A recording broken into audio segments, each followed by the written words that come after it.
Good evening সবাইকে। আমাকে দু একজন ইনবক্সে মেসেজ করেছে যে, "দিদি তোমার সম্পর্কে কিছু বলো। তোমাকে তো চিনি না আর তোমাকে জানিও না। তোমার শুধু রোজ রিলস দেখছি আর কিছু ভিডিও দেখছি। তো তোমার সম্পর্কে দুটো কথা পারলে বলো, প্রবলেম না থাকলে।" তো না, নিজের সম্পর্কে বলতে প্রবলেম কোথায়? সোশ্যাল প্ল্যাটফর্মে যখন এসেইছি, তখন নিজেকে তোমাদের কাছে উজাড় করে দেওয়ার জন্যই এসেছি। তো চলো আজকে আমার সম্পর্কে দুটো কথা বলি। আমার নাম তো জানোই তোমরা, রিয়াঙ্কা। আমার শ্বশুরবাড়ি বেহালা। আমি এখন শ্বশুরবাড়িতেই থাকি, হাউসওয়াইফ। কারণ আমার একটা ছোট ছেলে আছে যার জন্য আমি কাজে বের হতে পারি না। বিয়ের আগে কিছু কাজ করেছিলাম আর তারও আগে আমি প্রচুর টিউশন পড়াতাম।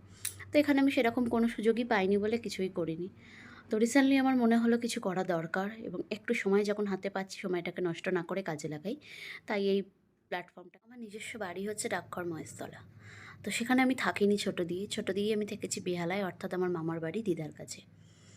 তো তখন আমি জানতাম না দিদার কাছে থাকার কারণ কী, বা দিদার বাড়িটা যে আমার বাড়ি নয়, মামার বাড়ি আলাদা হয়, বাবার বাড়ি জানতাম না, সব বুঝতাম না। দিদার কাছেই থাকা, বড় হওয়া, এখানেই স্কুল কলেজ সব কিছু। আর দিদাই সব কিছু ছিল বলতে গেলে। দিদার কথা বলতে গেলে একটু ইমোশনাল হয়ে পড়ি। যাই হোক, দিদাই মা, দিদাই বাবা। চাওয়া পাওয়া যা কিছু হয় একটা মেয়ের জীবনে, তার মা বাবা সবটাই ছিল দিদা। কোনোদিনই মা বাবাকে আমি সেভাবে পাইনি। তো বেশ বড় হতে লাগলাম, জীবন চলতে লাগলো, লেখাপড়া সব কিছু। তখন একটা প্রশ্ন আসতো আমার কাছে একটু বড় হওয়ার পর, "তুই মামার বাড়ি থাকিস কেন?" তা আমি তো বুঝতাম না ব্যাপারটা। আমি বলতাম যে, "হ্যাঁ, আমি তো দিদার কাছেই থাকি।" তখন বলতো, "কেন, তোর মা বাবা কোথায়? তুই মামার বাড়ি থাকিস কেন?" তারপর একদিন এসে আমি এই প্রশ্ন দিদাকে করি যে, "আমি এখানে কেন থাকি দিদা? আমার বাড়ি কোথায়?" তো দিদা বলতো, "কেন, তোর বাড়ি যাস না তুই?" আমি বললাম, "ও হ্যাঁ, ওইটাই তো। তাহলে ওখানে থাকি না কেন?" দিদা বলল যে, ছোটোবেলায় বুঝিয়েছিল যে বাবা বাইরে কাজ করে, মা একা তোকে সামলাতে পারবে না, তাই জন্যেই তুই আমার কাছে থাকিস। আর আমি তোকে ছেড়ে থাকতে পারবো না, বা তোর মাসি তোকে খুব ভালোবাসে, তাই তোকে আমাদের কাছে এনে রেখেছে। সেটাতেই বিশ্বস্ত ছিলাম এবং সেইভাবেই থাকতাম। তবে ছোটোবেলায় খুব খারাপ লাগতো এই প্রশ্নটা। খুব হার্ট হয়েছি ছোটোবেলায়। কিন্তু তখন ডিপ্রেশন বলে কিছু ছিল না। আর কাউকে শেয়ার করা বলতেও কিছু ছিল না। তখন নিজের মনের কথা নিজেতেই রাখতে হতো। তা তখন বেশ ভাবতাম যে আমি এখানেই থাকাটা যখন আমার ব্যাপার, তো এখানেই থাকি, যে যা জিজ্ঞেস করে করুক, ডাজেন্ট ম্যাটার। তো তারপর লেখাপড়া, এখানে স্কুল, সব কিছুই ঠিক চলতে থাকলো। বেশ বড় হচ্ছিলাম, বড় হলাম। তারপরে আস্তে আস্তে বুঝতে পারলাম আমার মায়ের মধ্যে কিছু অস্বাভাবিকতা। কিন্তু সেটা নিয়ে প্রশ্ন করার মতো কেউ ছিল না। কাকে জিজ্ঞেস করব যে মা এরকম কেন করে, ওরকম কেন করে? তো তারপরেই একদিন অনেকটাই অল্প বয়সে বাবা মারা গেলেন। বাবা মারা গেলেন। আমার ঠাকুমার বাড়ি যাতায়াত থাকতো। আমার পিসিরা, আমার ঠাকুমার বাড়ির বাকি মানুষেরা খুবই ভালোবাসেন আমায়। ভালো এখনও বাসে, তখনও বাসত। তো আমার যেহেতু এখানে স্কুল কলেজ এখানে একটা সেট হয়ে গেছিলো রুটিন, তো ওখানে গিয়ে আমার থাকাটা পসিবল আর ছিল না বড় হয়ে। তো বাবা মারা যাওয়ার পরে দিদা বলেছিল যে, "ওখানে গিয়ে থাকলে থাক।" তো আমি বললাম, "না, আমি এখানে অভ্যস্ত, আর তোমাকে ছাড়া তো আমি থাকতেই পারব না।" তো আমি থাকিনি বা যাইনি। তো তারপরে বড় হলাম। আস্তে আস্তে দিদা অসুস্থ হতে শুরু করলো। দিদার বয়স বাড়লো। তখনই ছিল জীবনে আমার সবচেয়ে খারাপ সময়। কারণ দিদা ছাড়া তো কিছুই নেই, পৃথিবী অন্ধকার। আর দিদার চলতো, দিদার এইভাবেই চলতো। দিদার কিছু ঘর ভাড়া দেওয়া ছিল বাড়িতে। তো সেই ভাড়া থেকেই কিন্তু দিদা আমার সবটা চালিয়েছিল এবং আমার সবটা করতো দিদা। কখনো আকাশের চাঁদ চাইনি, কারণ জানি সেটা দিদার পক্ষে সম্ভব নয়। কিন্তু যেটুকু চেয়েছি তার সাধ্যের মধ্যে থাকাকালীন সে কোনোদিনও আমাকে হতাশ করেনি। ছোট দিয়ে যেটুকু দরকার একটা বাচ্চার সবটাই পেয়ে বড় হয়েছি। তারপর আস্তে আস্তে দিদা ভীষণ অসুস্থ হতো, বারবার অসুস্থ হতো। দিদাকে দেখতাম, সেবা করতাম, সুস্থ করতাম, আবার অসুস্থ হতো। এমনি করতে করতে সবারই একটা সময় হয়। দিদা মারা গেলেন। দিদা যখন মারা গেলেন আমি 10, 11 সরি 11, অনেকটাই ছোট। দিদা না সবসময় ঠাকুরকে বলতো যে ও যেন যখন বড় হয়, ও যেন নিজের হাতে খেতে পারে। তো ও যেন নিজের হাতে খেতে পারে। এরকমই বলতো, তখন আমায় তুমি নিও ঠাকুর। তো তখনও বড় হইনি। দিদা মারা যাওয়ার পরেই তো আসল বড়টা হলাম। তখনও ছোটই ছিলাম। তো দিদা অনেকদিন কষ্ট পেয়েই মারা গেলেন। তো দিদা যখন মারা গেলেন আমার মনে হলো আমার পৃথিবী শূন্য। আমি, আমার মা, দিদা একসাথে থাকতাম। মনে হলো কে দেখবে আমাদের? কে করবে? মাথার উপর দিয়ে ছাদটাই সরে গেল। কিন্তু না, ভগবান কিছু নিলে কিছু দেয়। মাসি ছিলেন, আমার মাসি। মাসি আগেও দেখতো আমার ছোটোবেলায় আমাকে এটা ওটা দেওয়া, ভালোবাসা দেওয়া, মাসির মেয়ে তারা দেখতো। পিসিরা আসতো, ছোটো পিসি দেখতো, ভালোবাসতো, যেটুকু যা যে যার কর্তব্য করতো। তো দিদা মারা যাওয়ার পর মাসি আমাদের দায়িত্ব নিলেন। তখন আমি ক্লাস 11।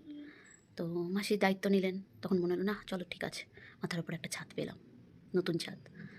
তো তারপরে আমার আলাপ হয় আমার হাজব্যান্ডের সাথে ক্লাস 11-এ। কম্পিউটার শিখতে এসে দুজনে আলাপ হয়। তো প্রেম করলাম। তার সাথেই সম্পর্ক ভালো ছিল, তার বাড়ির লোকের সাথেও সম্পর্ক ভালো ছিল। তখন মাসি দেখতেন। এরপরে মেন প্রবলেম শুরু হলো আমার মাকে নিয়ে। মা ইজ সিজো এফেক্টিভ, মানসিক একটা প্রবলেম আছে। যেটা কেউ কোনোদিন বুঝতে পারেনি বা তখনকার দিনে মানুষ গুরুত্ব দেননি। মা যাকে পছন্দ করতেন না তার সাথে ইচ্ছাকৃতভাবে ঝগড়া করতেন। মানে সবসময় একটা জোর-জুলুম ঝগড়া, কোনো কিছু বুঝতেন না, বুঝতে চাইতেন না। তো এরমভাবেই মাসির ছেলের বউ ছিলেন। তার সাথে মা বেশ ঝগড়া করতেন। তো সেটা আমাকে খুব খারাপ লাগতো এবং আমি তখন যথেষ্ট বড় হয়ে গেছি, ক্লাস 12 এ পড়ি। তো রোজ, রোজ এই ঝগড়া অশান্তি ভালো লাগতো না। কিন্তু তখন তো এটাও বুঝতাম না যে মায়ের ওটা কোনো রোগ বা কিছু। সবাই ভাবতো ইচ্ছা করে করে বা ইচ্ছাকৃত করে। তো ইচ্ছাকৃত আমিও সেই ভাবতাম। তো তখন এরকম ঝগড়া হতে, হতে আমি একদিন বললাম যে, "ছাড়ো আমাদের নিয়ে এত প্রবলেম, দেখতে হবে না। আমাদেরটা আমরা বুঝে নেব।" তখন থেকে প্রচুর টিউশন আমি শুরু করলাম। টিউশন পড়াতাম, তখন শখে পড়াতাম ছোটোবেলায়। তো তখন থেকে আমি টিউশনটাকে প্রপারলি ভীষণভাবে শুরু করলাম। মাও টুকটাক কিছু করতেন। তাতে তো আর দুজনের সংসার চলে না। তার মধ্যে মাসির মেয়ে, যে মাসি আর কি দেখতেন, তো মাসির মেয়ে দিদির জামাইবাবু, মানে আমার মা-বাবা তুল্যই। তারা আমার জীবনে অনেকটাই ভূমিকা পালন করে। তো কিছু মাস দেখেছিল। কারোর পক্ষেই সম্ভব হয় না সবটা দেখা। তো তখন থেকেই জীবনে বড় হওয়া শুরু, স্ট্রাগল শুরু। তো এইভাবেই মাকে নিয়ে চলতাম। তারপরে মায়ের ঝগড়া অশান্তি দিনকে দিন বাড়তে থাকলো। তো আমার আস্তানা তখন হলো দিদির বাড়ি। তো ভাবতাম কখনো নিজের জীবনটা নিয়ে, দিদার পর মাসি, মাসির পর দিদি, এভাবে আর কতদিন, কী? তো আমার যে হবু হাসব্যান্ড তখন, মানে আমার হাসব্যান্ড এখন যে, ওকে তখন বলতাম সবটা শেয়ার করতে, ওর সাথেও পারতাম না। আজকে কারোর প্রশ্নের উত্তর দেওয়ার জন্য সত্যি আমি থ্যাঙ্কফুল তার কাছে। আজকে আমার ভিতরের অনেকটা কথা তোমাদের সামনে বেরিয়ে এলো। অনেকটা কথা আমি তোমাদের সাথে শেয়ার করতে পারলাম। খুব হালকা লাগছে। যাই হোক, তখন আমি ওকেও সবটা বলতে পারতাম না। কিছুটা বলতাম যে, "তুমি আমাকে বিয়ে করে নেবে? আমাদের বিয়েটা হয়ে গেলে না ভালো হয়। আমি একটা আস্তানা পাই।" তো তখন আমার জামাইবাবু বলেছিলেন যে, "তোর তাড়াতাড়ি বিয়ে থার দরকার নেই। তুই কিছু শেখ, আমি আছি। আরও কিছু কোর্স কর, লেখাপড়াটাকে আরেকটু বাড়া। আমি আছি, আমি দেখব।" কিন্তু দিদির বাড়িটাকেও না কোথাও গিয়ে আমার মনে হতো পর। মানে নিজেকে ঠিক কমফোর্টেবল লাগতো না। যেন মনে হতো যে কারোর উপর বোঝা হয়ে আছি। কী করব? মায়েরও এদিকে অশান্তি প্রবল বাড়ছিল। সবাই বলতো, "মা এই করছে, ওই করছে।" ডিপ্রেসড হয়ে পড়ছিলাম এত দিকের এত কথা শুনতে। তখন একটা জিনিস, ডিপ্রেশন জিনিসটা জানতাম, কিন্তু ডিপ্রেশন কাকে বলে বুঝতাম না। তখন যে আমি নিজেই ডিপ্রেশনে ভুগছিলাম সেটা কিন্তু আমি তখন বুঝিনি। এই বয়সে এসে বুঝেছি যে সেটাকেই ডিপ্রেশন বলে। সেই সময়টা যখন আমি ফেস করেছি। তো জামাইবাবু বলল, "বিয়ে দিলেই যদি সব প্রবলেম সলভ হয়, তো চল বিয়ে করে নে।" তো সেই অর্থে ওদের বাড়িতে কথা হলো।